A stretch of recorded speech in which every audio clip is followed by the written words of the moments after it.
मैं खुद को दुनिया का सबसे बदकिस्मत इंसान समझता हूँ, क्योंकि जब तक मेरी माँ जिंदा रही मैंने कभी उसकी कदर ना की, उसे बहुत तकलीफें दी। आज वो मुझे छोड़कर जा चुकी है, मुझे हर वक्त उसकी याद आती है।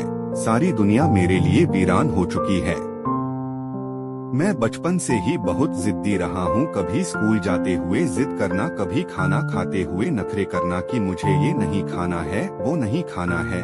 मुझे याद नहीं कि 8वीं क्लास तक मैंने कभी अपने हाथों से खाना खाया या अपने हाथों से कपड़े पहने, यहाँ तक कि जूतों की डोरी भी मैं अपने हाथों से नहीं बांधता था। मेरी माँ ही मेरे सारे नखरे देखती थी। मेरी सारी फैमिली में एक मेरी माँ ही थी, भाई बहन कोई नहीं था। बाप का साया तो बचपन से ही मेरे सिर से उठ गया था। 12वीं क्लास तक मेरी यही हालत रही। मेरे कपड़े, बिस्तर, स्कूल का बैग, किताबें सब इधर उधर बिखरी पड़ी रहती थीं और मैं ऐसे ही रात में लेटकर सो जाता था। लेकिन सुबह उठते ही मैं देखता कि कमरा बिल्कुल साफ होता, मेरे कपड़े अलमारी में अच्छी तरह रखे होते और मेरा बैग भी खूंटी पर टंगा होता। मेरी माँ रोजाना मुझसे कहा करती थी कि बेटा, रात में दूध पीकर सोना, ऐसे मत सोना। लेकिन मैं उनकी एक ना सुनता और यूं ही सो जाता। लेकिन सुबह मुझे अपने मुंह का मजा बदला हुआ मालूम होता। मेरी माँ सोते हुए मुझे रात में दूध पिला दिया करती थी। रात में अगर कभी बारिश होने लगती तो मैं सुबह देखता कि मेरे ऊपर कोई मोटा कंबल पड़ा हुआ है, ताकि मुझे सर्दी ना लग सके।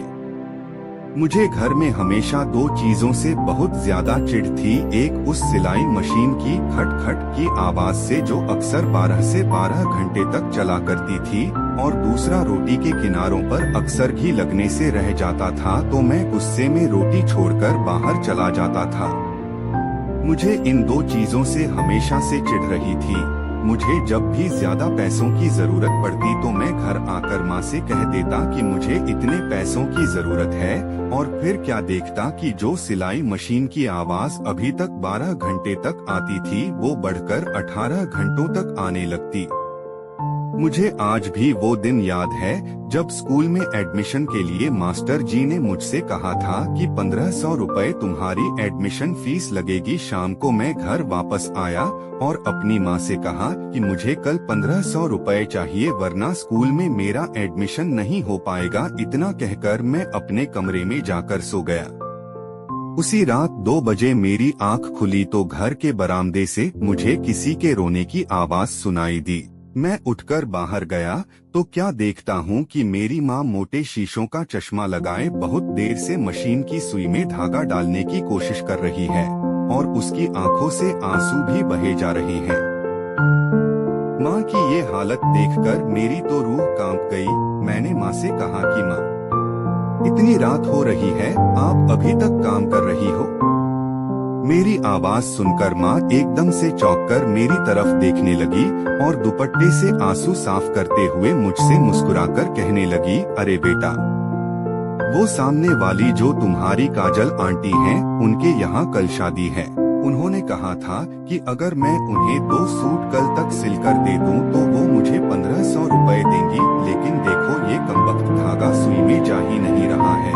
मैं बहुत देर से परेशान हूँ।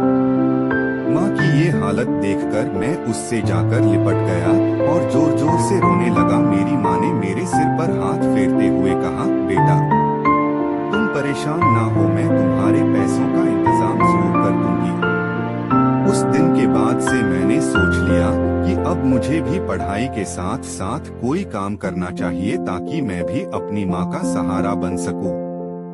इधर मेरी पढ़ाई मुकम्मल हुई तो मुझे एक अच्छी नौकरी मिल गई। मैंने जब घर आकर अपनी माँ को नौकरी के बारे में बताया तो वो बहुत ज्यादा खुश हुई और फिर चीनी के डिब्बे से 20 रुपए निकालकर मुझे दिए और कहा, बेटा, जाओ जल्दी से इन पैसों से मिठाई ले आओ, मैं आज अपने हाथों से तुझे मिठाई खिलाऊंगी।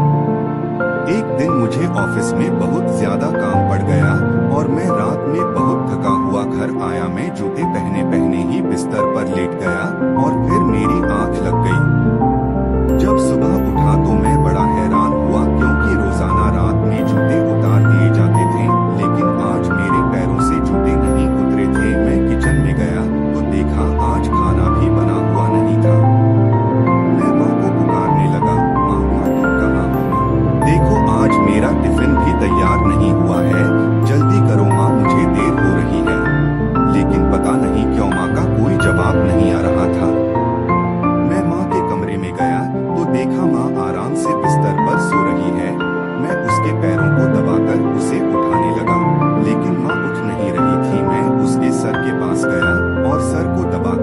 उठाने लगा। मैं बार बार उसे पुकार कर कह रहा था कि माँ जल्दी उठो, मुझे भूख लगी है। रात में मैंने खाना भी नहीं खाया था, मेरा टिफिन भी तैयार नहीं हुआ है, जल्दी से उठो माँ। लेकिन पता नहीं मेरी माँ को क्या हो गया था कि वो उठने का नाम ही नहीं ले रही थी। बहुत देर के बाद मुझे मालूम हुआ कि आज रात मेरी माँ उठने के लिए नहीं सोई थी, बल्कि वो हमेशा के लिए सो चुकी थी। मेरी माँ मुझे छोड़कर जा चुकी